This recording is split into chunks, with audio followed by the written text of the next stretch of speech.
30 visits are focused on number 3 or the third rounds or later. Only Kingsley Suamataia in the target of number 34. Is it a signal the second round pick could be traded, Tee Higgins, or trade down? What do you think? So the way I'm sort of viewing this draft, and I have this debate with the commenters, our subscribers on Boston Sports Journal, I've had it on TV, like all the different places where we have these conversations. There's so much importance on draft and develop.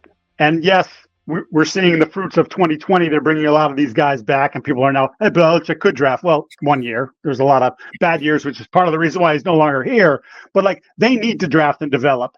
And I question the wisdom at this point of the build, because I think if they're being honest, and if you're being honest at home, this is more than a 1 year thing. Like, the quick turnaround, I don't want to say it can't happen because we've seen it happen before, but like, I think it's very unlikely. I think this is a 2 or 3 year process to sort of build the roster back up, and then you can set sail. And to me, that's why I get leery of the idea of trading 34 for Tee Higgins, because it's not only giving up 34, then it's turning around and paying him $25 million. I'm not even sure he's a $25 million receiver. Again, he's your best receiver. If you trade for him immediately, he's here, everybody else is down here, and that'll make you a lot better, right? Because that'll ease things up for Kendrick Bourne and for Pop Douglas and all those sorts of things. Hunter Henry, they'll have more space when Tee Higgins is out on the field. I just don't know that they're there yet in this process. And okay, so I'm going to turn around and pay, let's just, whatever. I'll throw out $60 million guaranteed for Tee Higgins, 50, whatever number you want to do. Whereas I can draft a receiver or a tackle at 34 and have him on a cost-controlled 4-year deal. And this isn't about being cheap. I think this is just about smart business right now. They need young players. They need core pieces. This is a really good draft for positions that they have needs in. They need to nail them, and that's not easy. Like, I still look at this draft and say, if they hit 2 out of the 3, the quarterback, receiver, tackle, and hopefully quarterback is one of the 2 that they hit, then it's a good draft. If they hit all 3, slam dunk, right? But again, if you look at the history, those don't happen very often. So like, be happy if you can get 2 and be ecstatic if you get 3. So that's why I'm sort of in the mode of like, I want to keep 34. Like, in the mock that I did, they got all the people irate because I had JJ at 3. They didn't read, as we were talking, they didn't read the process. Like I picked Drake May in the previous one. I'm not picking the same guy in every mock draft. That's boring as hell. Yes. What do you care about what I'm picking around them if I'm picking Drake May at 3 every time? In that scenario that I had today, Drake May got picked at 2. That left it between JJ and Jaden. And I decided in this mode, I know they're both players, I'm going to pick the younger, more developmental guy with higher upside, in my opinion. Like, whatever. But I took 34 and I packaged up 34 and I moved up to 27 and I got A.D. Mitchell because you need an outside receiver. So I looked at the way I picked for all the teams. I did every single team, and I'm not just like willy-nilly. I'm like looking at sort of their needs now, their needs in the future, who's under contract, who's in their last year. You got teams look ahead. A lot of teams look ahead. They have to, right? So I'm looking ahead and I'm saying like, okay, they can jump up to 27 here. Give up their 4th. I think I might have given them an extra pick as well to make the numbers work. A.D. Mitchell was the run. It was like, that's the run of receivers.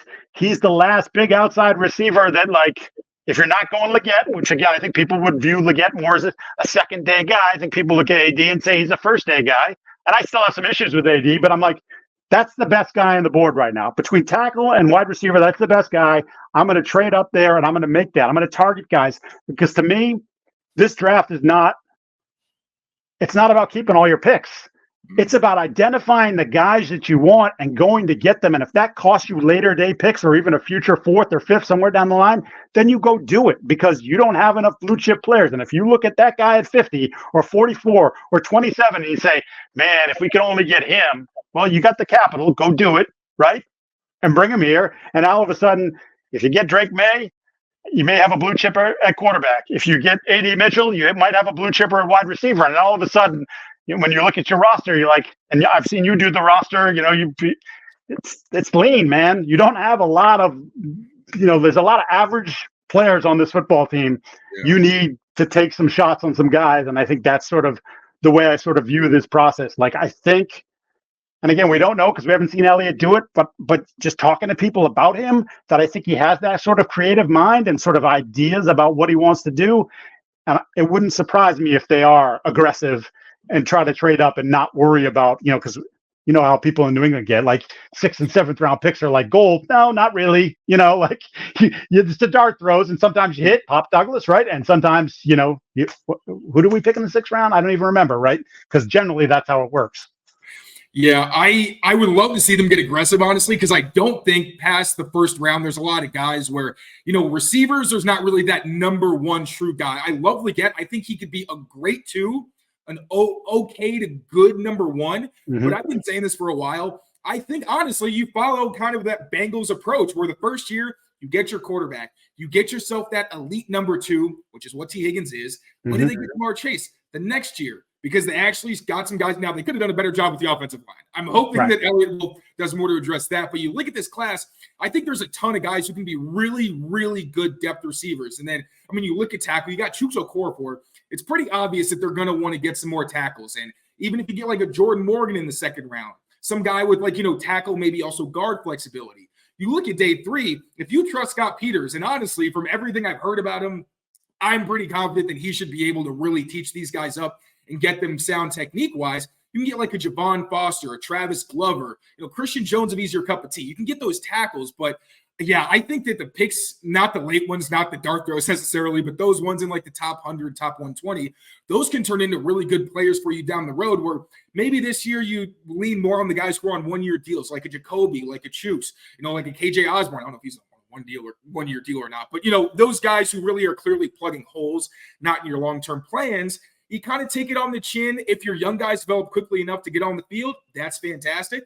But this is when you kind of put your pieces in place. And then next year, if you're not that good, you're going to be picking in the top 15. And then you go get your true number 1 wide receiver, and then you're cooking with gas. So, yeah, I don't love the idea, especially with Higgins, when you talk about the injuries as well. Like, that's a part of it, too. You're going to give a guy big money who's relatively older, obviously, because he's reaching the end of his deal.